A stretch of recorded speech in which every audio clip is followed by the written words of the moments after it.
Hello everyone, I'm Captain Logan, and today I'm going to tell you how I felt about the new season of Transformers War for Cybertron. This one is called Earthrise, which is a somewhat strange title. It should be called something more like Earthbound, although I guess then people would just compare it to the second game in the Mother trilogy, so whatever, but it's not really about Earth rising. It's more about getting to Earth eventually. Spoiler alert, that happens. You shouldn't be that surprised it has Earth in the title. I thought this series was supposed to not go to Earth. That was a rumor I had heard when the first season came out, but clearly that is not the case. Maybe what I had read was just about the fact that we don't go to Earth in that first season, which, I mean, I wouldn't have expected because it's the War for Cybertron trilogy. Honestly, I didn't really expect to get there this quickly either. Pardon me, either until I saw that title. And then, of course, I was waiting the whole time at that point to get there. You weren't really going to surprise anybody with the big Earth reveal at the end when you put it in the title, but I guess we were supposed to be kind of excited to see what that was going to look like, and I gotta be honest with you, it was actually kind of a surprise at the end to find out what era we were in, and that last image that we're left with is really exciting, and I'll talk about that in a little bit. I am going to make this more of a how I felt about than a spoiler cast, but I will do some spoilers because I imagine most of the folks watching this are going to have already seen it, and that would be the reason that you would click on this video.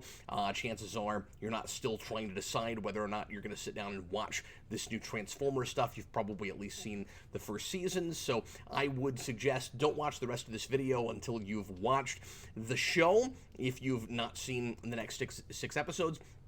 But anyway, so I'll do a sign flip, I'll give you my best thing, worst thing, and I will give you some spoiler stuff, a tiny bit of analysis here and there. I'm going sans bells and whistles today. I'm going to try this out. I'm thinking I will do a little bit less polished, edited stuff, unless I just get so long in the teeth I feel the need to really cut a lot of stuff out so that I can try to review more stuff for you, and hopefully this works out okay. I'm basically going to shoot these like they're being broadcast live, even though there's no one watching currently. So hope you guys like this. I'm going to try this out for a little while and see how it goes.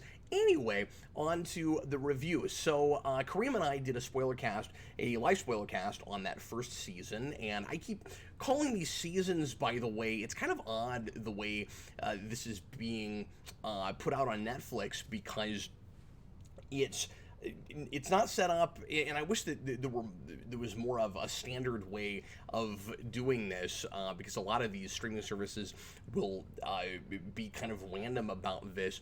I don't know why this is being set up this way, but you have the first season, it's set up more like a mini-series, and then this one comes out and it's on its own, and you don't just go to the War for Cybertron trilogy and click on Season 1, Season 2, and then eventually, of course, we'll get Season 3.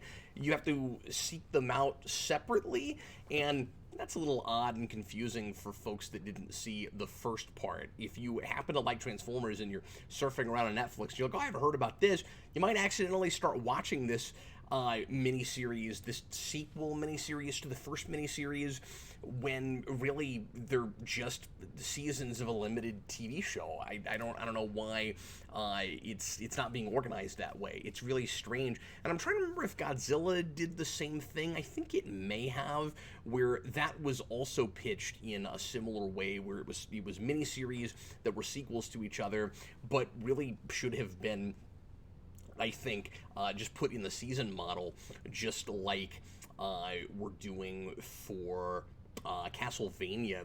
So anyway, but I digress. So Kareem and I did the first season, and I'm knocking this one out solo. We both enjoyed it quite a bit. Neither of us are big Transformers people. I was more familiar with Transformers than Kareem was, and so I am continuing on with this because I like Transformers well enough, and I like that first miniseries, the first 6 episodes, well enough to keep going with this, and it is in a good way more of the same. I think the quality is up to snuff from that first season. I think this one is maybe even a little bit tighter than that season was, story-wise. It's I think even more of kind of a beginning, middle, and end, but that is of course, the next chapter of a story that is not quite finished yet. I think the cast of characters is more streamlined, and it's easier to follow who is really most important that you're supposed to be paying attention to.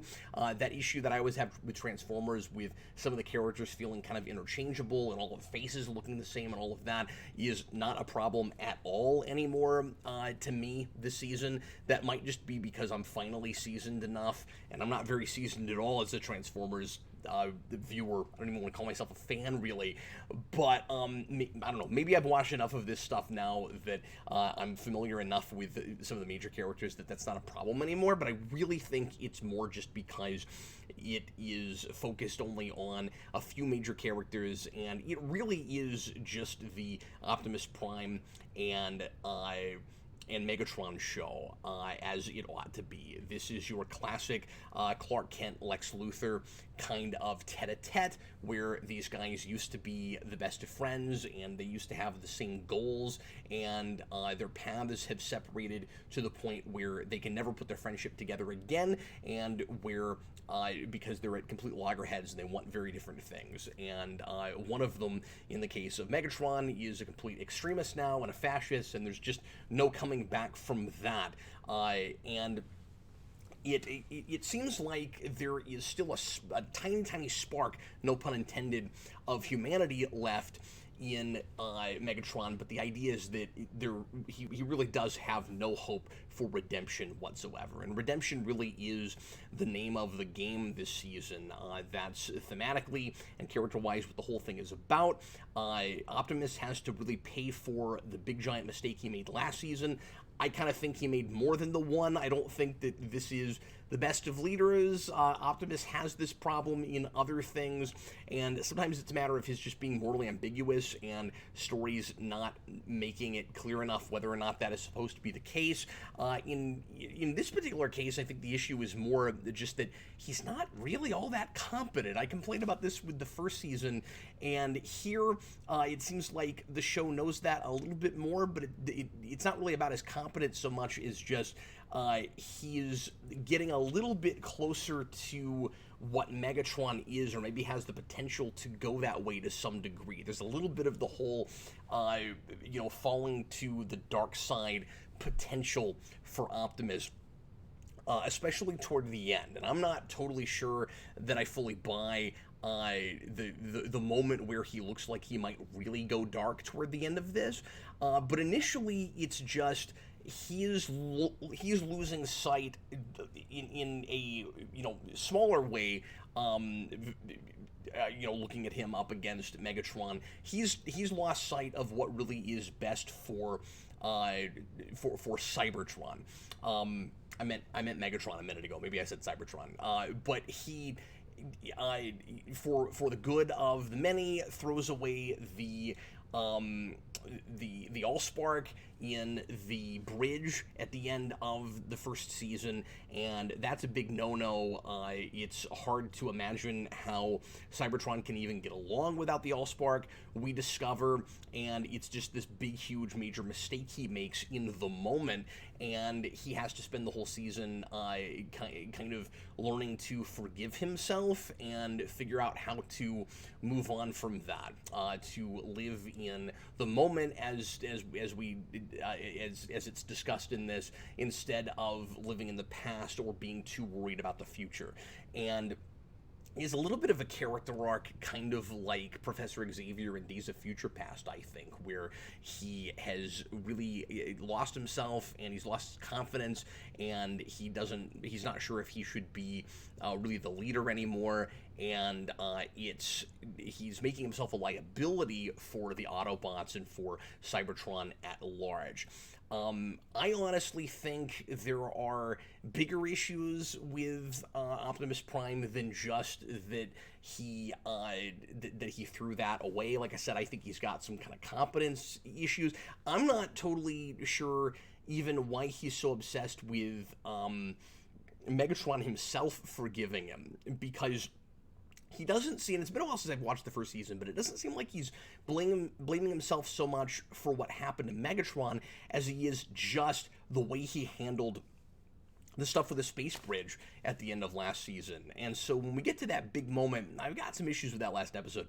And so getting into spoiler territory, when we get to the end of that last episode, I don't get why he's begging Megatron for forgiveness. I think that's really kind of strange.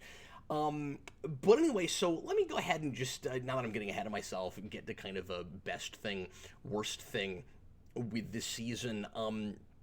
I really like the paralleling between Optimus and Megatron, and I like how much we're humanizing Megatron in this. Not to say that he is still a good person, and that they're I like that it's as realistic as it is about the fascist state that he's come to, the totalitarian dictator that he is, and the megalomania and narcissism that he has. This guy really is way too far gone, and it's one of the best examples I've seen in a long time of a purely evil villain that came somewhere, where this guy is becoming more and more one-dimensional all the time. He's becoming more and more the guy that he would be in, and I realize that this isn't a prequel to G1, but is a wholly new prequel reimagining thing that's trying to be kind of faithful to the feel and the spirit of that,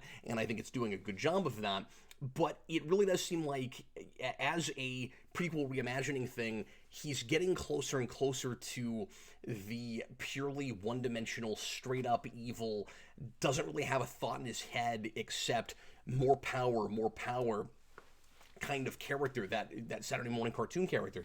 But it didn't start that way, and I talked about this with the first season. You very much get that sense initially that there is this kind of class warfare thing, and he's a guy that came from nothing and was expected to die in an arena where he was forced to fight for the pleasure of others watching him, and he rises from that, and he's part, with Optimus, he's part of a rebellion that is somewhat successful, and then eventually he goes too far, and his power corrupts him, and he becomes the totalitarian dictator. And here he's gone so far that he is enslaving even his own people now, and he's stealing their sparks, and he's using it to build a ship so that he can go after Optimus and try to get the Allspark. And he claims, like he always has, that all of this is for the good of Cybertron. And it's this, kind of, like power, like whoever has the power is the person who is most worthy of wielding it, that it's the might makes right thing, and so whatever he decides to do, as long as he says it's in the best interest of Cybertron, he thinks that it is warranted, that it's justified. And you get to that kind of Magneto thing where it's like, is it really for, and just like Magneto, he's sympathetic in where he came from and how he got to this place, where he was powerless and he had to take power in order to, and also he had his own people to free. Like, he had his heart in the right place in the first place, but eventually the big question becomes, are you really doing this for your own people, or are you doing it for your own ends? So when you say,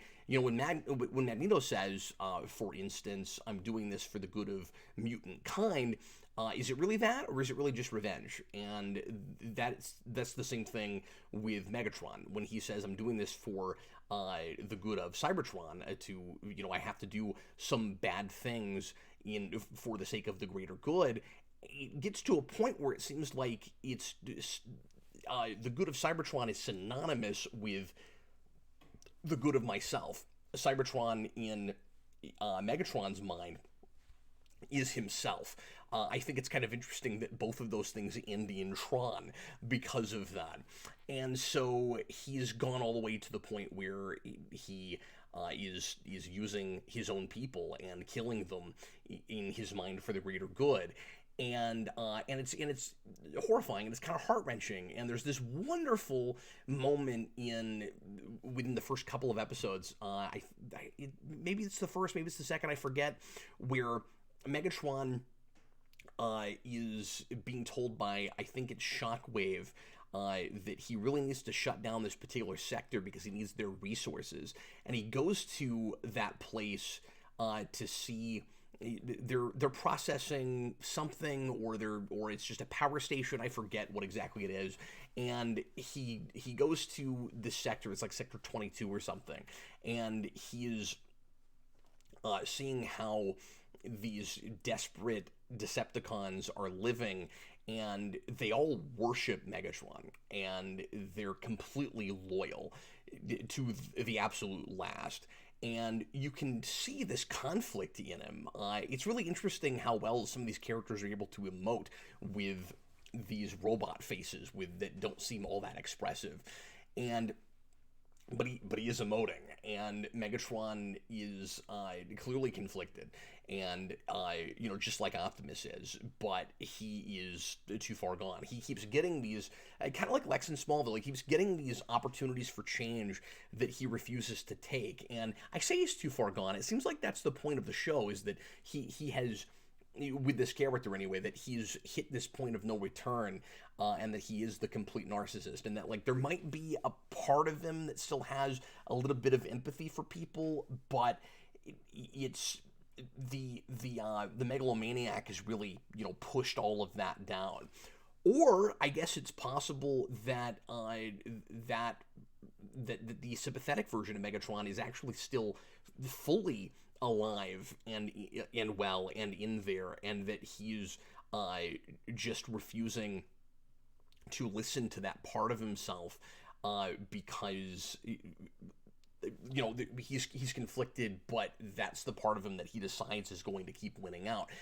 I guess I'm not fully sure which one it is. It's interesting to consider that there could be a version of Megatron that would finally listen to Optimus, or someone else, another Autobot, or even a Decepticon that's kind of turning, that says, you've gone too far, you're ruining the planet, and you're not actually doing this for the greater good.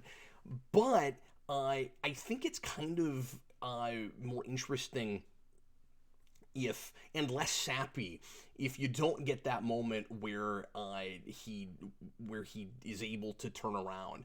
And of course, you're not going to have that, because it looks like we're trying to set up more or less what Transformers would look like later. But I don't know. I think it's a lot more interesting to see a character or a villain like this who gets to that fully, completely evil, sociopathic place, but started from a more benign and altruistic place, in the first place.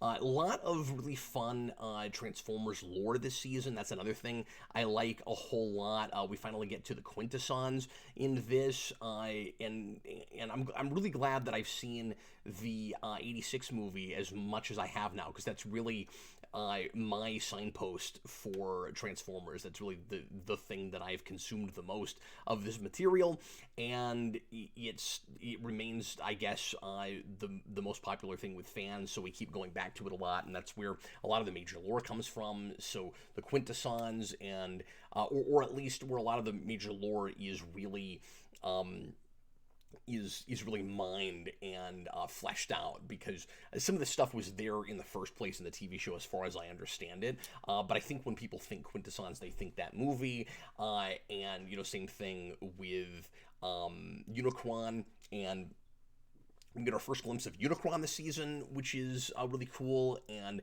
I kept kind of looking for it. I kept expecting that to pop up at some point, and I like that it's not a full-blown major thing yet, but we just get kind of a glimpse of it.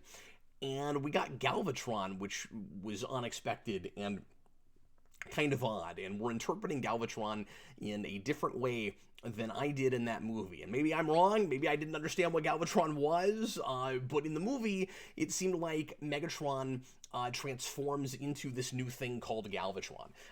He's galvanized into Galvatron. I always thought that was the reason that he was named that. And you've got Unicron taking what is left of Megatron and turning him into this new thing. And in this show, Galvatron exists already and is connected to Megatron. We go to this negative universe, and Unicron, I guess, is able to tap into that somehow. I was not fully, completely understanding what was happening with all of that, but Galvatron comes in and is able to... We have this kind of parallel thing where he is able to help Megatron get out of this crazy backwards negative universe thing in the same way that another character helps Optimus Prime to do that, and I'm just looking up his name real quick. That was Skylinks, and Skylinks is this really interesting character that I wish was established before. I don't remember him in any flashbacks or anything from the first season, and it seems like we just kind of tackle on a quick flashback at the beginning of this episode because it's kind of this retroactive idea we had. I kind of wish that it had been established early on, but he gets banished into this negative universe place by Alpha Trion, eons and eons ago. And he's kind of like Alpha Trion's version of Megatron, where he is obsessed with getting the matrix of leadership, and he wants power above all else, and he's lost his way. And he's kind of what Megatron might have been if he had the potential to change. And because, again, this whole thing is about redemption and about what happens when a person when a leader loses his way and becomes more interested in the acquisition of power and in control than they are in the reason they got that control in the first place. And so we're seeing that with a lot of different characters in this, going all the way back to the Quintessons, where at one point they seemed to also be more altruistic, and then they got corrupted by their own power. Obviously, none of these are new ideas, but it's cool that this whole thing, based on a Saturday morning cartoon, is actually about some things. And like the whole thing is a massive melodrama, of course. It's an unabashed melodrama. It's not apologetic about that. I respect that a lot. There's a lot of really goofy, over the top, Shakespearean-esque, like faux Shakespearean, purple prose kinds of, pieces of dialogue. And it's really consistent about it, and it never gets old. It's a lot of fun. And so, I'm not saying that this is like this super sophisticated, deep piece, but it makes you think a little bit about all of these, very classic, again, kind of Shakespearean ideas about corruption and leadership and class warfare and dictatorships and that sort of thing. I'm jumping around a lot. So I did a best thing. A worst thing, I think there are some places where the whole thing is a little overwritten. And I somewhat hesitate to say that because it is ostensibly an anime, although a lot of the names of the producers and animators and people behind the scenes are American names, so I don't know how true it is. I don't know how fair it is to call this a true anime. That's a question I've had with the Castlevania show and a number of other recent animes. Apparently this is supposed to be an anime, and the thing where it feels the most like an anime is in this ostensible action show where a lot of the real estate is taken up by characters standing around and talking about the ideas of the piece. And there are places where that just goes on a little bit too long, where it's like, yeah, I get it, I understand what the whole thing is supposed to be about, and I don't feel like it's holding my hand too much in plotting, but I think it is beating me over the head sometimes a little bit with the thematic notions. I don't think it's preachy. I just think it's a little bit long in the tooth with the ideas. So like I said, I don't feel like it's preaching at me so much as just overstating itself, which I think I'm probably doing right now as well. Anyway, so yeah, I'm absolutely feeling it. This is a lot of fun. The end of this is really cool because we go to Earth, but we don't get to actually go down to the planet until the last few seconds. And I kept thinking, okay, we've got this big battle that's right over Earth, and there's no way that anybody living on it, on the planet, if this is the 20th or 21st century, doesn't know that that's happening out there. And then I'm like, wait a minute, where are satellites and stuff? And so then I start wondering what era we're in. And it turns out that we're in prehistory, because we get dinosaurs right at the very end. And we get to see a velociraptor. And of course, velociraptors are some of my absolute favorite things. And so I was excited about that, just to get to see a velociraptor in Transformers. And then I was like, ooh, are we going to get like Raptor Transformers at some point? Are we going to do the Dinobots? And it looks like maybe we're setting that up. Certainly setting up some kinds of animal Transformers, because the velociraptor that we see right at the end seems to have some kind of electronic component to it. It seems to have like a camera in its eyes, and I don't know what that's about yet. So I don't know if we took the animals that were there already and we turned them into Transformers just by virtue of all the Transformers landing on the planet.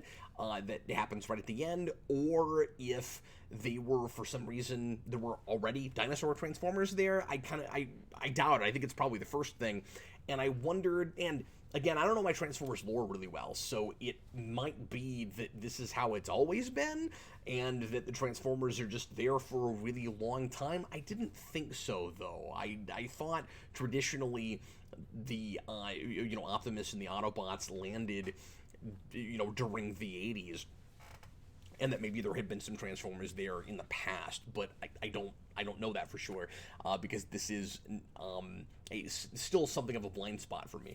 I'm learning more and more, but I'm not a big Transformers guy, so that's a thing that, if Eric were here, he could answer that for me. But so another big question I had was, is this going to be the thing that wipes out the dinosaurs? Because that's always a fun thing to do in science fiction when you go back to prehistory, is you come up with a new thing besides asteroids that wiped out the dinosaurs. And I wondered if that might be what's happening here. And I kind of expected to see it, and then we don't get that. We're just seeing a bunch of Transformers crash, and then, like from a far back off shot, and then we zoom in on a velociraptor, and it blinks like camera fuzz and stuff, and then we're out. And so anyway, it was a really exciting thing to end on.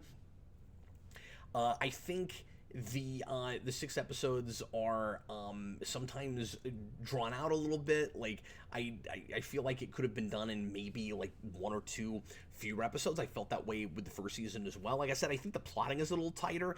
I didn't expect that Evil Quintesson to come back at the end. I thought that was a really cool reveal, especially with a Transformer that had with a well, now I'm not sure if it was a Decepticon or an Autobot, but you had, what was it, Double Dealer, who seems to go against our heroes, who seems to double-cross our heroes just because that's the name of it. And I'm like, well, that was a little on the nose. There's this amusing moment where, I forget who it is, if it's RC or somebody else, who's like, well, I should have expected that you would double cross us with a name like Double Dealer, and then it turns out that that's actually not what it is, and that this Quintesson has been controlling it the whole time. So that was fun. So like I said, it's a little tighter, but it is but I did find myself in places getting a little bit impatient to like kind of get to the point. We spent a little bit too long, I think, with the whole with all the space bridge stuff and all of that, and just Optimus and Megatron's argument back and forth. Some of that is really compelling, and like I said, some of it's just kind of overwritten. I think I'm also a little bit frustrated with some of that just because it didn't go to the more interesting place where I thought it might. It looked like they were going to have an uneasy alliance for a minute, and I kind of wanted to see that because I felt like the show was constantly making me wonder if there was any chance of retribution or excuse me, any chance for redemption for Megatron, and it's a little too quick to be like, nah, there's no chance for this guy. And like I said, I think it's more interesting that it ultimately goes that way, but I liked wondering for a while too. So anyway, like I said, definitely feeling it. I think this is pretty wonderful, and I'm excited to see the third part. I do think it's kind of strange that a thing called War for Cybertron is already totally off of Cybertron, so I'm kind of assuming that the third season will have a subplot where we go back there, and I'm wondering if it ends up exploding or if it ends up just getting totally deserted. I could kind of see that going either way, and we had kind of a premonition thing this season where it does explode, so I wonder if we'll go there, if that'll turn out to be fated, or if that could be, prevented somehow. But anyway, if you saw this season, leave a comment and let me know what you thought of it. And I want to start doing this too. I want to say thanks a bunch to all of our patrons at all of the various tiers that we've got on Patreon. If you want to become a patron and help support the channel, you can go to patreon.com/geekvolution. The $2 tier gets you some cool perks like early episodes of Superhero Rewind and my gameplay videos after the first 24 hours after I have streamed them, and lots of other stuff.